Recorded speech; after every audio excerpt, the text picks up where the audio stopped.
할렐루야, 감사합니다. 할렐루야, 예배 오신 여러분을 환영합니다. 오늘 하나님 말씀은 누가복음 20장을 우리가 봤는데요. 내용을 우리 알고 있는 거예요. 그쵸? 그런데 지금 상황이 어떤 상황이냐면 예수님이 성전을 다 막 그냥 휘집어 놨어요. 내 집은 만민이 기도하는 집이다 하면서 이 장사하는 거 다 치워라. 환전상 다 뒤엎고 땡그랑 난리 났고 소들은 애매하고 양들은 막 매하고 돌아다니고 난리가 났어요. 왜요? 성전이 지금 잘못되어서 그곳에서 장사하고 있으니까, 그곳에서 환전하고 있으니까 그 모든 것이 제사장들의 욕심이요 사람들의 편리에 의해서 타협했기 때문입니다. 우리가 성경을 보면 정말 제일 조심해야 될 게 교만과 타협인 것 같아요. 근데 그 중에 오늘은 그렇게 정화사건, 성전을 뒤엎은 정결사건은 우리의 몸을 정결하게 해라 하는 먼저의 사인이 있어요. 내 몸이 성전이니까. 그리고 나니까 1절에 뭐라고 그러냐면 사람들이 와서 예수님께 너 무슨 권위로 이런 짓 하니? 누구 때문에? 누구의 권위가, 누가 너를 이렇게 했냐? 누구의 권위로 그렇게 했느냐예요. 또 네가 무슨 힘으로 무슨 능력으로 이렇게 하는 거니? 하고서는 예수님께 추궁했어요. 그랬더니 예수님이 포도원 비유를 통해서 아버지가 포도원 주인이 만들었다.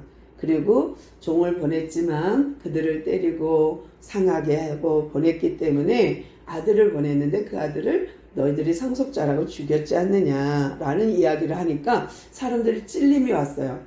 저거 우리 얘기인가? 이렇게 됐어요. 그러면서 이어서 한 말이 뭐예요? 사람들이 태클을 걸어서 죽이려고 하니까 그러면 가이사에게 세금을 바치리까 말리까? 그러니까 너희들 갖고 있는 돈 데나리온을 나한테 보여라 하고 보여주니까 그 형상과 글이 누구의 형상이며 누구의 글이냐? 그러면 딱 그들은 느낌 있죠? 그러면서 뭐라 그래요? 가이샤 것은 가이샤에게, 하나님의 것은 하나님께. 그러나 우리는 알고 있죠. 하나님의 형상이 나라는 것을, 인간을 하나님의 형상으로 만들었는데 그것은 창세기 1장에서 벌써 한 거고, 이 나라는, 로마는 그 후에 생긴 나라잖아요. 그런데 가이샤 것은 가이샤에게, 하나님 것은 하나님께. 그러면 먼저가 하나님 거잖아요. 우리는 하나님 거다라는 거고, 그 다음에 이어서 나온 이야기가 부활 이야기예요.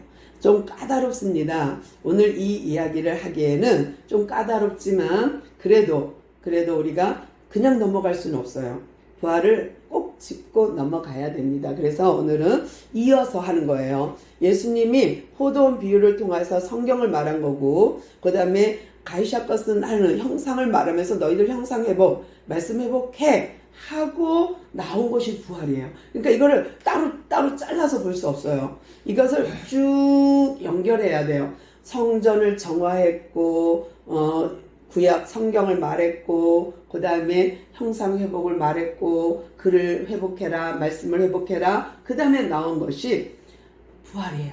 근데 이거를 알아야 돼요. 이거 부활 모르면 안 돼요. 큰일 나요. 그러니까 오늘은 이 말씀을 하는데요. 이제 사두개인들이요, 예수님께 찾아왔어요. 그리고는 27절 보니까 부활이 없다고 주장하는 사두개인 중 어떤 이들이 와서 그래요. 근데 이들은, 사두개인은 사독의 후손들이에요. 제사장들이에요. 그런데 이 제사장들이 조금 뭐랄까 문제가 생겼어요. 뭐가 문제냐면 이들은 부활을 믿지 않아요. 그러니까 어떻게 해요? 이 땅이 전부인 사람들이에요. 그러니까 어떻게 하든지 착취를 하든지 빼앗든지 무슨 짓을 하든지 이 땅에서 잘 먹고 잘 살면 땡! 다 된 거예요. 왜? 부활이 없으니까. 부활이 없으니까 이 땅이 전부 100%인 거예요. 그러나 부활을 믿는 사람들은 어때요? 이 땅이 전부가 아니기 때문에 부활 때를 기억하고 부활을 준비하고 심판을 준비하잖아요. 그런데 이들은 아니에요. 이 사두개파 사람들은 예수님께 찾아와서 자기네 가장 큰 문제인 부활 사건을 가지고 끄집어서 어떻게 하든지 책 잡아서 예수님을 죽이려고 한 거예요. 그래서 물은 거예요. 사두개인들이 와서 뭐라 그러냐면, 예수님, 선생님이요, 모세가 우리에게 준 글, 이거는 모세오경입니다. 모세가 우리에게 써준 글에 보니까 문제가 있어요. 무슨 문제가 있어요? 자기네 교리하고 맞지 않는 문제가 있는데, 그 문제가 뭐냐? 출애굽기 25장 5절이에요. 뭐냐면 그들이 말하기를, 우리가요 이렇게 하나님을 잘 믿고 종교 생활도 잘하고 기도 생활도 잘하는데요, 이 모세 글 중에 우리가 이 모세 글을 정경으로 믿거든요. 왜냐하면 사두개인들은요 성경 전체 구약을 믿지 않아요. 모세 오경만 믿어요. 뿐만 아니라 그들은 부활을 믿지 않아요. 그런데 그 사람들이 쫓아와갖고 예수님께 뭐라 그러냐면, 모세의 글에 우리가 이게 조금 걸림돌 됩니다 하고 묻는 것이 신명기 25장 5절이에요. 제가 읽어드릴게요. 형제들이 함께 사는데 그 중 하나가 죽고 아들이 없거든 그 죽은 자의 아내를 나가서 타인에게 시집가지 말 것이요. 그의 남편의 형제가 그에게로 들어가서 그를 맞이하여 아내로 삼아 그의 남편의 형제된 의무를 그에게 다 행할 것이요 했어요. 이 말은 계대 혼인법이에요. 그러니까 신명기 25장 5절에서 모세가 말한 것을 이들은 철떡같이 믿어요. 그런데 항상 걸림돌이 뭐냐면, 자기들은 부활을 안 믿는데 이 계대 혼인법이 이제 바리새인들은 부활을 믿으니까 요거 계대 혼인법 가지고 걸고 넘어지고 싶은 거예요. 그래서 예수님께 꼬투리를 잡아 뭔가 얻어내고 싶은 거예요. 왜냐하면 앞에서 사건을 보니까 지혜롭게 대답을 잘하거든. 가이사의 것은 가이사에게, 하나님 것은 하나님께. 그러니까 잘됐다. 요걸 한번 물어봐서 요거를 가지고 바리새인들을 꼬투리 잡아줘야지 하는 사두개파의 욕심이 있었어요. 그래서 찾아왔어요. 그리고 질문합니다. 선생님, 우리가 모세의 글 신명기 25장 5절에 보니 만약에 한 아들이 있는데 결혼해서 아내가 죽었어요. 그러면 이 가부된 여인이 다른 남자한테 시집가지 않고 동생이 그 형수에게 들어가서 씨를 줘갖고 그 씨가 그 가문을 이어가게, 그러니까 가문에 끊어지지 않게 하라고 말씀하셨는데 하면서 모세의 글에 이렇게 써 있는데 하면서 예를 자기들이 만든 거예요. 7 형제가 있습니다. 그런데 한 맏형이 결혼을 해서 살았는데 아기를 못 낳고 죽었어요. 둘째가 들어가서 형수에게 씨를 줬는데 임신이 안 됐어요. 그리고 죽었어요. 또 셋째가, 넷째가 해서 7명이 다 형수에게 들어갔다 왔지만 형수가 아기를 못 낳았어요. 그리고 형수도 죽었어요. 다 죽었네요. 그런데 부활하면 누구의 아내가 될까요? 그럼 형수는 누구의 아내가 될까요? 하는 것이 그들의 질문이에요. 왜냐하면 그들이 가장 궁금했던 거예요. 부활을 믿지 않으면서 부활을 믿는 바리새인들과 늘 언제나 여기에 걸림돌이 있는 거예요. 그러니까 이들이 이제 사두개파 사람들이 예수님께 그걸 질문했어요. 그런데요, 이 사두개파들이 이렇게 질문한 그 배경이 계대 혼인법, 형수 취사 제도예요. 그러니까 이것이 늘 걸림돌이니까 이들은 질문한 거예요. 그런데 성경에서 계대 혼인법을 잘 설명하고 있는 것이 창세기 38장이에요. 거기에 유다 사건 있죠. 다말 사건. 그게 뭐냐면 유다에게는 3명의 아들이 있었어요. 엘, 오난, 셀라. 그런데 엘이 결혼했는데 아이 없이 죽었어. 다말과 결혼했는데. 그러니까 오난에게 아빠가 시켰어. 형수에게 들어가서 씨를 전수해서 그 가문을 이어지게 해라. 그랬더니 이 오난이, 왜 내가 가문을 세워? 싫어. 나는 내 가문만 세울 거야. 하고서는 형수에게 설정해 주지 않았어요. 그러니까 하나님 보시기에 악해. 그래서 죽여버렸어. 그리고 유다가 생각해 보니까 셀라 셋째까지 줬다가는 우리 가문이 멸문지화 될 것 같아. 그래서 안 되겠다. 다말아, 너 친정 가서 수절하고 있어. 그러면 셀라가 장성하면 부를게 한 거예요. 왜냐하면 지금 유다에게는 아내도 죽고 큰아들도 죽고 둘째 아들도 죽은 상황이에요. 그러니까 며느리를 데리고 있기가 부담이야. 그래서 보냈어요. 친정으로. 그리고 났는데 아무리 기다려도 다말이 연락이 없는 거예요. 다말에게. 유다가 연락을 안 하는 거예요. 셀라가 다 컸는데도. 그러니까 어느 날 유다가 양털 깎는다는 이야기를 듣고 창녀처럼 해서 유다의 씨를 받아버려요. 이것이 계대 혼인법, 그거의 아주 대표적인 예입니다. 다말은 하나님의 명령인 계대 혼인법을 지킨 거예요. 언약을 지킨 거예요. 그런데 우리가 객관적으로 그냥 멀리서 보면 말도 안 돼. 어떻게 며느리가 시아버지랑 동침할 수 있어? 무슨 족보가 그래? 그것이 근데 성경에서는 그거를 허락했어요. 그렇게 하라고. 그랬기 때문에 그들은 그렇게 한 거예요. 그것이 지금의 우리의 관점에서 보면 말도 안 돼. 그렇지만 그들의 관점에서는 그것이 용납되죠. 우리가 지금 용납되지 않는 사건이 우리나라에도 있어요. 우리나라도 옛날에 형님네 가정에 장자, 아들이 없고 딸만 있거나 하면은 또는 자손이 없으면 동생네 가정에서 입양해 갔어요. 그러니까 동생네 집에서 한 명을 데려가서 장자로 세웠거든요. 그래서 자기 호적에 입적시켜서 가문을 이어갔어요. 우리나라도 비슷한 예가 있어요. 또 어떤 예가 우리가 어떤 걸 알 수 있냐면 씨바지라는 영화 아세요? 그것도 그런 의미에서 나온 영화예요.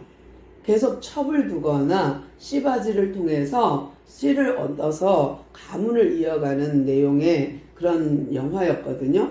우리나라도 그 비슷한 예가 있어요. 또 하나는 고엘 제도예요.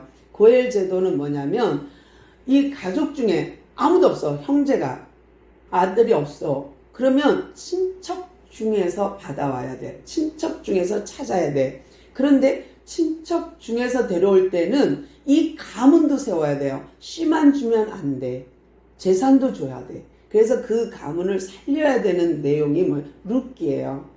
룻기에서 그 모압으로 간 나오미 가정이 쫄딱 망하고 남편 죽고 큰아들 죽고 둘째 아들 죽고 다 며느리도 보내고 그냥 룻 하나 데리고 나오미가 돌아오거든요. 베들레헴으로 돌아왔을 때에 친족 중에서 찾아요. 이 며느리와 함께 동침할 사람을. 그러다가 우연히 만난 것이 보아스고 그 보아스를 통해서 씨를 받거든요. 이것이 고엘 제도예요. 그래서 이스라엘 민족 안에는 계대 혼인법과 고엘 제도라는 게 있기 때문에 이들이 이걸 가지고 태클을 건 거예요. 예수님께. 그랬더니 예수님이 너희들이 지금 참 많이 오해하였구나 라는 거예요. 제가 읽어드릴게요. 34절부터 예수께서 이르시되 이 세상의 자녀들은 장가도 가고 시집도 가되 저 세상 사람들은 죽은 자 가운데서 부활함을 얻기에 합당히 여김을 받은 자들. 이것도 같은 말이죠.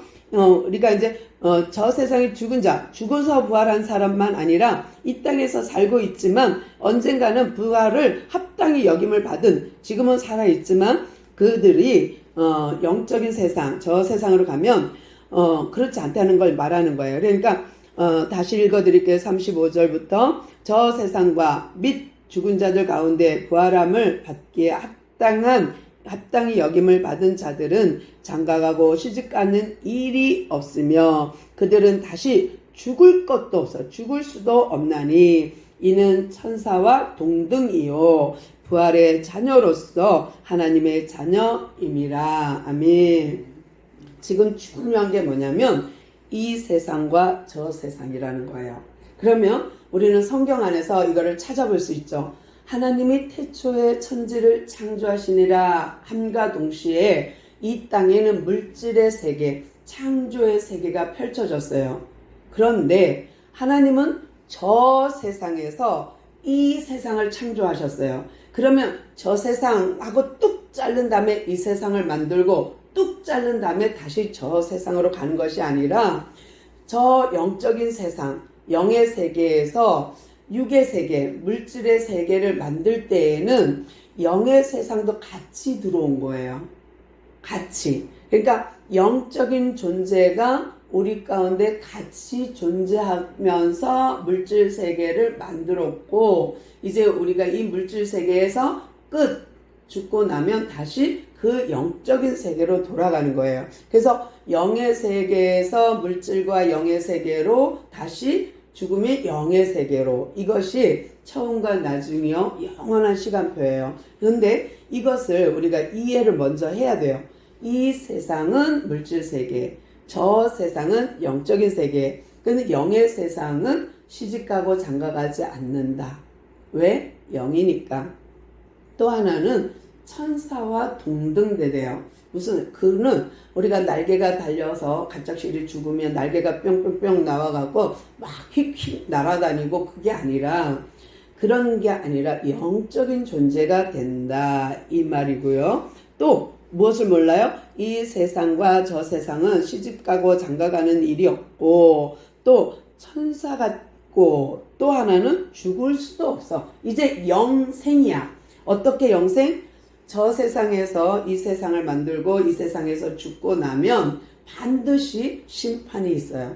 반드시 심판이 있는데, 어떤 심판? 너는 영생의 심판, 너는 영벌의 심판이에요. 그래서 영생을, 어떤 영벌을 받든 영원하다는 게 문제예요. 영원. 이 땅은 정해져 있어요. 이 땅은 한계가 있어요. 이 땅은 반드시 죽어야 되고 반드시 물질이 소멸되게 돼 있어요.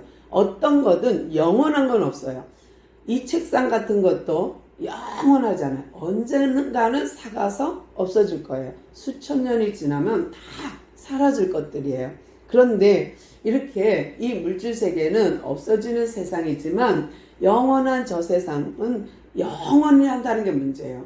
그러면 또 하나 이제 말씀드릴 게 뭐냐면, 이 세상과 저 세상이 뚝 끊어지지 않는다는 거예요.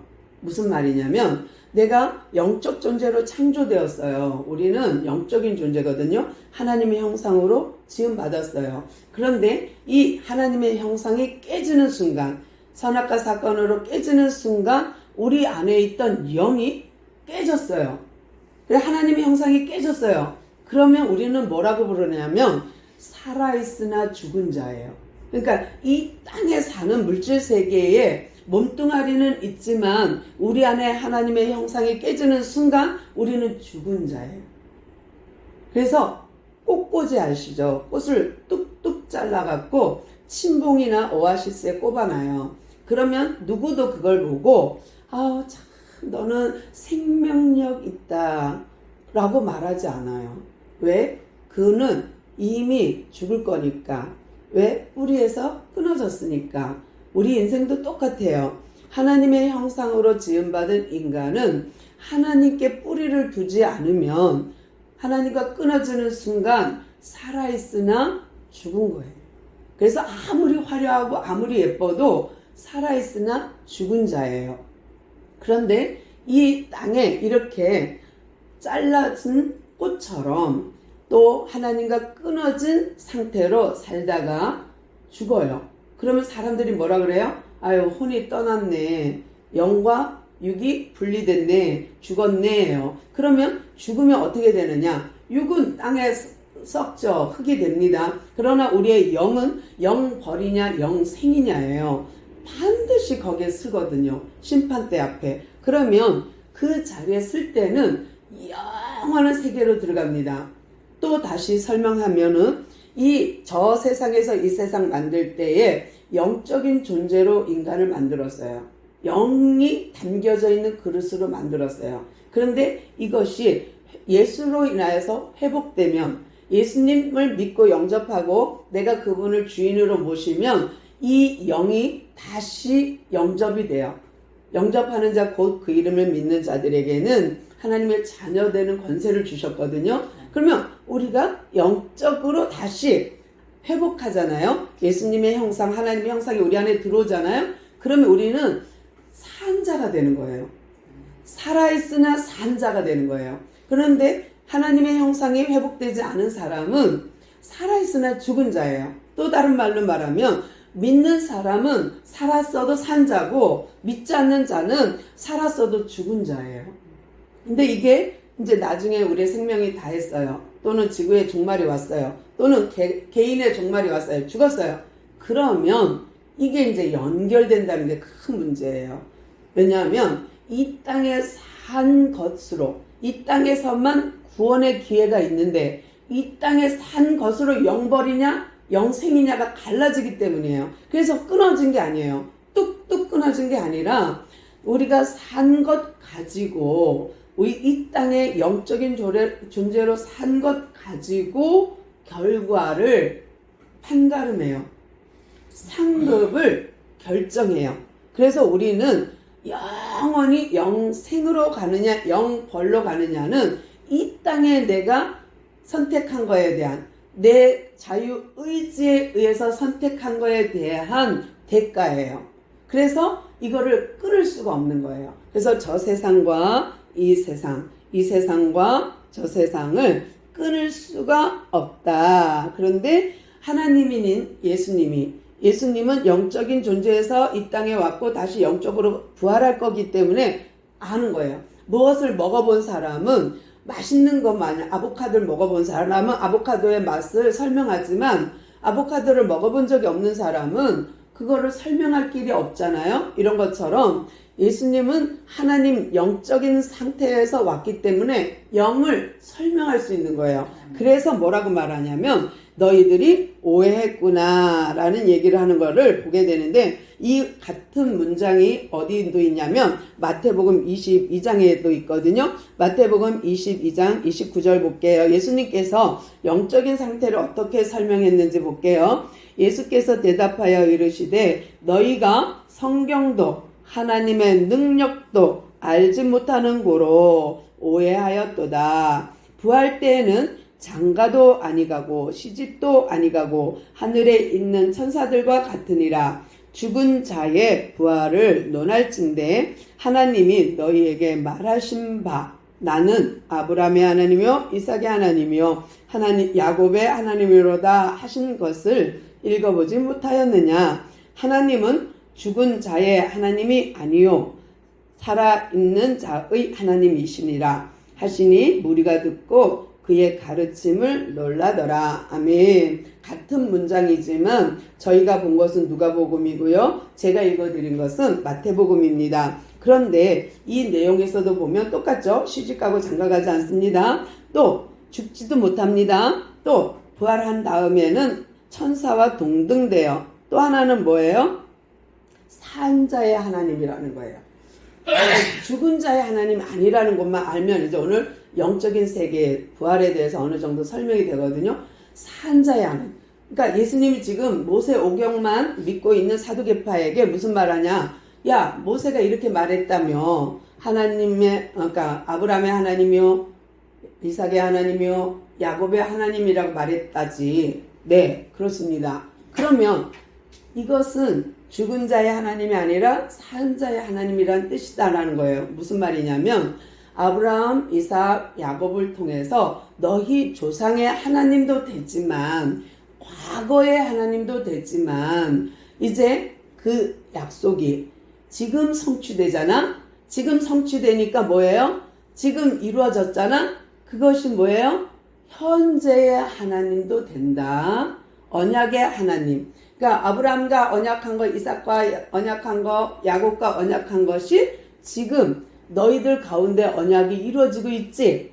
그것이 그대로 그들과의 언약이 너희들과도 똑같이 지금 진행되고 있지. 네, 이것이 현재의 하나님이다. 또 그 하나님은 미래의 하나님도 되는 거야. 너희들이 죽고 나면 그 하나님과 함께 살 거니까. 그러면 아브라함의 하나님, 이삭의 하나님, 야곱의 하나님이 조상의 하나님도 되지만 언약의 하나님도 되지만 산자의 하나님, 영생할 때에 함께 할 거니까 미래의 하나님도 된다. 그러므로 과거, 현재, 미래의 그 하나님은 죽은 자의 하나님이 아니라 영원히 산자의 하나님이지 라고 설명한 거예요. 그러니까 이것이 그들이 놀라울 수밖에요. 아니 어떻게 그 말을 그렇게 해석하지? 너무 놀랐어요. 그러니까 예수님이 아브라함의 하나님, 이삭의 하나님, 야곱의 하나님은 산자의 하나님이지 죽은 자와 약속해서 죽은 자와 이룬 게 아니라는 거예요. 그러니까 이 말이 영을 너무나 잘 알고 계시는 예수님이니까 이렇게 우리한테 알려주시는 거예요. 그러면서 37절부터 내가 성경을 다시 읽어드릴게요. 제가 말한 것과 한번 연상해서 들어보세요. 죽은 자가 살아난다는 것은 모세도 이미 가시나무 떨기에 관한 글에서 출애굽기에서 주를 아브라함의 하나님이요 이삭의 하나님이요 야곱의 하나님이시라고 칭하였나니 하나님은 죽은 자의 하나님이 아니요 살아있는 자의 하나님이시라. 하나님께서는 모든 사람이 살아있느니라 하시니. 아멘. 하나님께서는요 죽은 사람의 하나님이 아니라 산 자의 모든 사람의 하나님이 되십니다. 아멘. 우리가 죽은 자 같으나 산 자예요.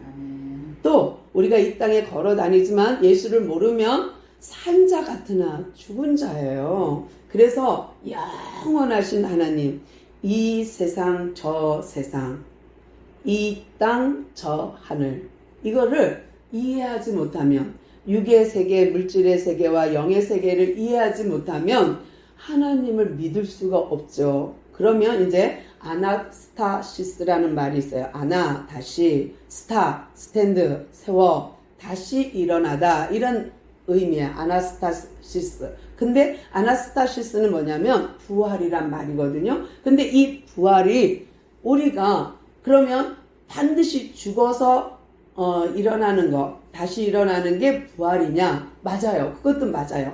그러나 이 땅에 지금 이 세상에 우리가 이 부활을, 저 천국을 내가 믿고 내 마음에 품고 사는 사람과 품고 살지 않는 사람과는 너무나 차이 있는 거예요.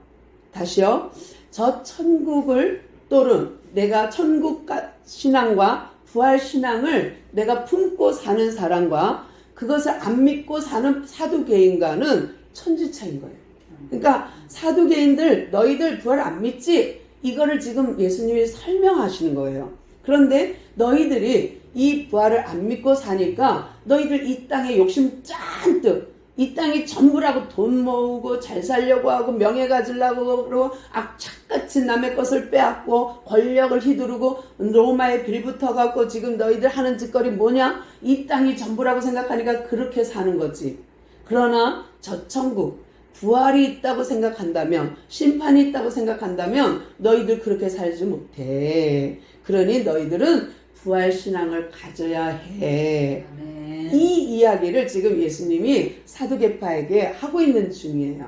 그래도 우리도 마찬가지예요. 우리가 이 세상과 저 세상, 영적인 세상과 물질적인 세상을 이해하지 못하면, 천국과 지옥을 인식하지 못하고 산다면, 다시 우리가 부활을 할 것을 믿지 않는다면 우리는 이 땅이 전부라고 생각하면 남을 짓밟고 일었을 거예요.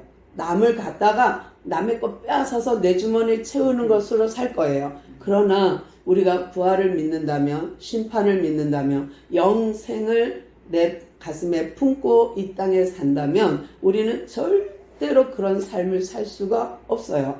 왜냐하면 우리가 심판이 두려우니까, 부활의 날에 두려우니까. 그러니까 조심 하나님 앞에서 호람대어하고 살 수밖에 없어요. 그러므로 이 땅과 저 세상은 이어집니다. 계시록에 보면 어떻게 표현되어 있냐면 불의한 자는 그대로 불의하며 정결한 자는 그대로 정결하고 거룩한 자는 그대로 거룩하다. 그래서 이 땅에 내가 믿음을 선택하면 영생이고 내가 이 땅에서 그 상급을 바라보며 살면 그 상급으로 이어진다는 거예요. 근데 이 세상에 불의하게 살다가 뚝 끊어져서 저 세상에서 짜잔 없다요. 그런 건 없다예요. 이 세상과 저 세상은 이어져 있어요. 그러니까 하나님 맨 처음에 태초에 천지를 창조하실 때에도 그 영의 세계가 물질의 세계로 들어온 것처럼 이 땅에는 영과 육이 공존하다가 우리가 죽으면 영과 육이 분리되면서 우리는 다시 환원되는 거예요. 처음으로 돌아가는데 영적인 세계로 돌아가는데 그 세계가 있음을 믿는 자, 그 사람은 이 땅의 삶이 전혀 다른 삶을 사는 거예요. 그러니까 없어도 행복할 수 있고 힘들어도 감사할 수 있고 어려워도 나는 좋아 할 수 있는 것은 우리 안에 부활신앙이 있기 때문입니다. 오늘 우리가 예수님의 말씀을 통해서 또 사두개파들의 질문을 통해서 우리에게 예수님이 말씀하고 싶은 건 뭡니까? 너희들 부활신앙을 갖고 살아야 돼. 내가 곧 부활이야. 내가 곧 부활할 거야. 그러면 너희들은 나를 부활체로 만날 거거든. 그러면 내가 너희들한테 나타나서 보여줄게. 이것을 믿어줘 하는 거예요. 그러니까 우리는 아직은 이 본문에서는 부활하신 주님, 엠마오로 가는 제자들에게 나타난 주님이나 변화산에서 나타났던 그 주님이나 또 제자들에게 또는 동산에서 막달라 마리아에게 나타났던 그 주님은 어떤 이는 알아보고 어떤 이는 못 알아봤어요. 그러나 우리 주님은 말씀하시기를 어떤 형태로든 부활체는 지금과 다르다예요. 지금과 다르다. 그러니까 너희들이 오해했구나. 마태복음에서 무엇을? 영적인 세상과 이 땅의 세상을 너희들이 오해했다. 그 영은 시집 장가도 안 갈 뿐더러 걱정하지 마라. 그 7 형제가 죽었다고 해서 누구의 아내도 누구의 남편도 아닌 것이 영적인 세상이야. 그러므로 예수님 뭐라 해요? 너희가 성경도 오해했고, 그쵸? 영적인 세상도 오해했구나. 부활 때에는 시집도 장가도 안 간다라는 것으로 이제 설명 끝. 근데요, 이제 마지막 하나만 더 보면 끝날 거예요. 뭐냐면 고린도전서의 15장에 보니까 부활을 잘 설명해 놨어요. 고린도전서 15장 전체를 다 보면 좋겠지만 다 볼 수 없으니 15장 12절부터 19절만 제가 읽어 드릴게요. 이거는 부활에 대해서 바울이 설명한 거예요. 그리스도께서 죽은 자 가운데서 다시 살아나셨다 전파되었거늘 너희 중에서 어떤 사람들은 어찌하여 죽은 자 가운데서 부활이 없다 하느냐. 만일 죽은 자의 부활이 없으면 그리스도도 다시 살아나지 못하셨으니라. 그리스도께서 만일 다시 살아나지 못하였으면 우리가 전파하는 것도 헛것이요 또 너희 믿음도 헛것이요 우리가 하나님의 거짓 증인으로 발견되리니 우리가 하나님이 그리스도를 다시 살리셨다고 증언하였음이라. 만일 죽은 자가 다시 살아나는 일이 없으면 하나님이 그리스도를 다시 살리지 아니하셨으리라. 만일 죽은 자가 다시 살아나신 일이 없었을 터요 그리스도께서 다시 살아나신 일이 없으면 너희의 믿음도 헛되고 너희가 여전히 죄 가운데 있을 것이요 또한 그리스도 안에서 잠자는 자도 망하였으리니 만일 그리스도 안에서 우리가 바라는 것이 다만 이 세상의 삶뿐이면 모든 사람 가운데 우리가 더욱 불쌍한 자이니라. 아멘. 하나님 감사합니다. 오늘도 우리에게 귀한 말씀 주셔서 우리로 하여금 부활신앙을 갖도록 인도하시니 감사합니다.